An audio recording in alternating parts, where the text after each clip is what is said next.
Como ativar o som do teclado de descagem nesse smartphone Samsung Galaxy S25. Primeiro, você seleciona a opção de configurações. Depois, selecione a opção Sons e Vibração e aqui selecione a opção Som do Sistema. E depois você ativa a opção Teclado de Descagem. Se essa opção estiver desativada, você ativa esta opção. Aqui também tem outras opções que você pode estar configurando sobre a opção Som do Sistema nesse smartphone. Espero que esse vídeo tenha te ajudado.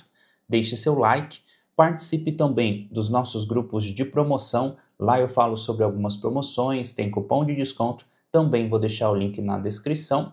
E se você ainda não é inscrito, inscreva-se e veja outras dicas deste modelo aqui em nosso canal.